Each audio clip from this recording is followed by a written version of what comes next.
A'udzubillahiminasyaitonirrajim. Bismillahirrahmanirrahim. Teman-teman, kali ini saya ingin membahas perihal darah-darah. Katanya di sini ada teriakan, ada komando untuk siap berdarah-darah, untuk siap menjadikan istrinya menjadi janda, apalagi dikait-kaitkan antara politik dengan agama. Siapakah ini yang mengucapkan? Yaitu Bahar Smith. Ada satu video di mana Bahar Smith ini mengajak umat untuk menangkan salah satu pasangan presiden. Wajib, hukumnya wajib. Bukan cuma Bahar Smith. Kalau di sini berkaitan dengan agama ataupun akidah, fikih, syariat, dan lain sebagainya, maka tentunya ketiga pasangan ini sama-sama muslim. Meskipun di balik mereka ada orang non-muslim yang mendukung. Toh ada pun orang non-muslim yang ikut menjadi salah satu pemilihan di ajang pilpres ini, tentunya juga boleh. Karena tidak ada larangan di dalam hukum negara orang beragama apapun untuk menjadi seorang legislatif, pemimpin. Ya, gak ada larangan itu. Entah orang Hindu, orang Buddha, orang Kristen, dan lain sebagainya. Atau kepada pemilihan-pemilihan seperti ini, politik, itu sah-sah saja. Karena negara kita bukan negara Islam. Meskipun mayoritas Islam. Begitu. Ya Allah. Dan di sini teman-teman, pernyataan-pernyataan dari ustadz-ustadz FPI atau apapun itu dibantah telak oleh Habib Rizik Syihab. Yang dimana Habib Rizik Syihab memberikan pernyataan yang tegas bahwa kita mau memilih siapapun karena ini bukan urusan usul, tetapi urusan furu. Begitu katanya. Baik, coba kita simak seperti apa pernyataan Habib Rizik ini. Dan berikut dengan pernyataan Bahar Smith yang menyatakan siap untuk berdarah-darah. Udah mau perang. Pokoknya pilpres ini perang bagi Bahar Smith. Na'udzubillah min dzalik. Partai lain bagaimana, Beb? Ya udah jangan dipikirin. Mikirin yang 4 aja pusing. Iya, Bu. Kira-kira jelas gak, Bu? Jangan saling. Kalau umpamanya ibu tetap punya pilihan nurani, enggak. Saya nggak cocok dengan yang 4. Saya tetap mau pilih partai lain. Itu hak ibu. Nggak boleh ada yang maksa ibu. Betul. Nggak boleh ada orang mencaci maki ibu. Nggak boleh. Wah. Nah, bagaimana dengan Bahar Smith yang menyatakan siap berdarah-darah? Artinya apa? Wajib hukumnya itu. Bahar Smith mewajibkan, sedangkan Habib Rizik Syihab tidak, malah membebaskan. Terus di sini yang mau diambil fatwanya, fatwa siapa ini? Allah, ulama. Kamu ini nggak betul. Kamu ini sesat. Kamu ini kafir. Karena kamu sudah milih partai yang tidak didukung oleh ijtima ulama. Nggak boleh.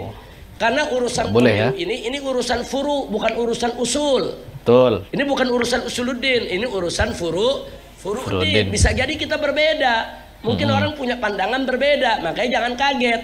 Di pasangan lain kan ada kiai juga. Di pasangan lain kan ada habib juga. Di pasangan lain kan ada santri juga. Jadi jangan saling mengkafirkan. Nah, ibu-ibu di sini nih, kalau ada enggak Habib, kalau saya mau ke 02 atau saya mau ke 03, itu hak ibu. Betul. Enggak boleh saya paksa. Ibu awas. Ibu kalau milih ke sana ibu kualat. Ibu kalau milih ke sana enggak.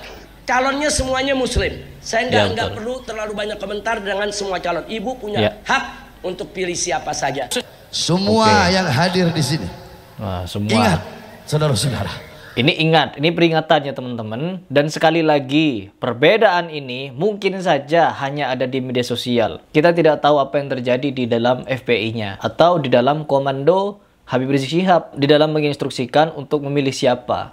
Karena apa? Biar terkesan netral. Padahal kita bisa lihat sendiri bahwa orang-orang FPI atau orang-orang mereka ini mewajibkan pengikutnya atau umat untuk memilih 01. Terus di sini apakah saya memilih 02 atau 03? Tidak juga. Kemarin juga saya bahas itu Fuad Pleret yang katanya diutus Nabi Khidir untuk memenangkan Ganjar. Itu juga halu. Itu juga parah. Enggak, saya tidak memilih siapa-siapa ataupun Prabowo. No, saya tidak ingin menghasut kalian untuk milih Anies, untuk milih Prabowo, untuk milih Ganjar. No, semuanya sama-sama muslim. Bebas kalian mau milih siapapun. Tapi ingat, ya, 5 menit kalian di TPS, 5 tahun ke depan. Dan pastikan pilihan kalian itu benar. Kalau saya pribadi berpihak ke siapa, nggak ada yang saya pihaki. Ya, semua kubu punya kelemahan masing-masing. Apalagi kubu nomor 1, apalagi kubu nomor 2, apalagi kubu nomor 3. Semua ada kelemahan masing-masing. Yang satu didukung para habaib seperti Bahar Smith ini, ya Allah. Terus yang kedua, Prabowo. Prabowo juga memiliki kelemahan. Apalagi Ganjar didukung orang-orang sufi lainnya. Orang-orang yang mengaku-ngaku sufi ini. Mereka katanya diutus Nabi Khidir untuk menangkan Ganjar. Aduh, gak tahu saya mau ngomong apa pilpres ini. Halus mau ikut andil.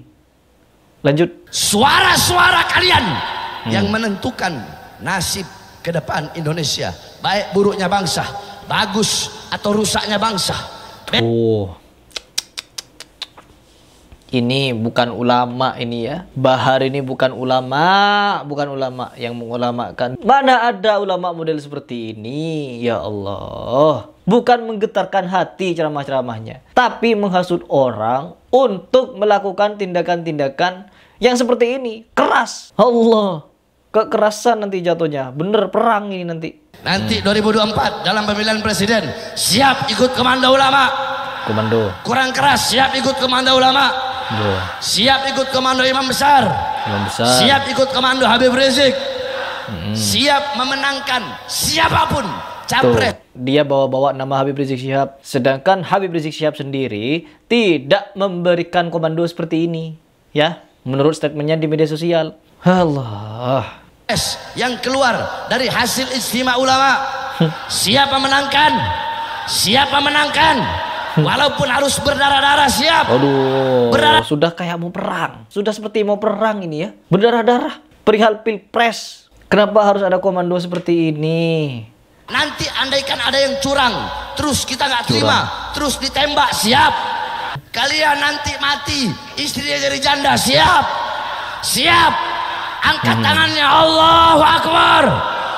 Gini teman-teman, meskipun kita positif ingin mendukung salah satu dari 3 pasangan ini, hendaklah kita harus mengukur dan menimbang juga. Apakah negara ini negara Islam? Apakah negara ini patut untuk diberikan hukum sedemikian rupa? Kalau kita tidak menangkan pasangan nomor 1, maka kita seolah-olah tidak ikut kewajiban dalam agama. Sudah masuk ke dalam hukum agama, teman-teman. Memilih pemimpin Anies Baswedan itu masuk ke dalam rukun agama. Memilih pasangan nomor 3 itu sudah disyariatkan oleh Nabi Khidir. Memilih pasangan nomor 2 didukung ini itu dan lain sebagainya. Jangan. Ya Allah. Harusnya dalam perihal seperti ini, orang seperti Bahar ini tidak patut untuk diberikan mikrofon untuk berbicara. Karena apa? Ini bukan seruan agar kita sebagai umat muslim bijak dalam memilih. Tidak membawa-bawa agama dalam perihal politik. Meskipun kita sebagai umat muslim harus memilih sesuai dengan akidah kita, yaitu memilih Anies Baswedan misalkan sebagai orang muslim, pemimpin muslim. Boleh. Prabowo pun juga muslim, Ganjar pun juga muslim. Meskipun muslimnya bagaimana hanya Allah yang tahu. Kalau sudah seperti ini, artinya kita sudah memberikan kewajiban suatu hukum terhadap pilihan. Yang berbahaya di sini bukan hasutan untuk mengajak orang milih nomor 1, nomor 2, nomor 3, no. Yang parah di sini adalah hasutan untuk mengajak orang apabila pilihan mereka tidak menang, maka mereka akan siap berdarah-darah. Sudah mau perang artinya. Ngajak orang perang kalau nomor 1 tidak menang. Ya meskipun ada kecurangan, setiap kecurangan, securang apapun manusia di dunia ini, sepinter apapun mereka menyembunyikan kebohongan,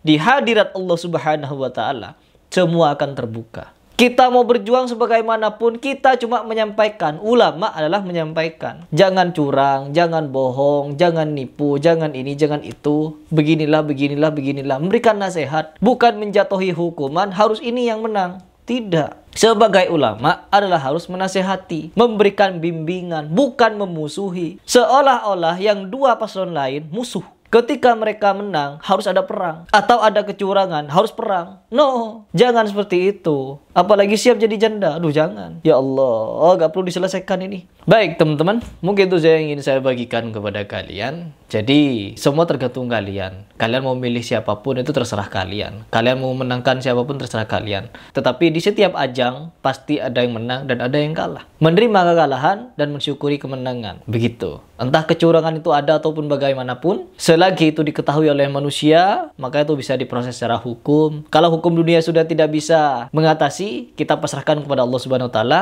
yang pemilik hukum yang sebenar-benarnya. Begitu dari saya.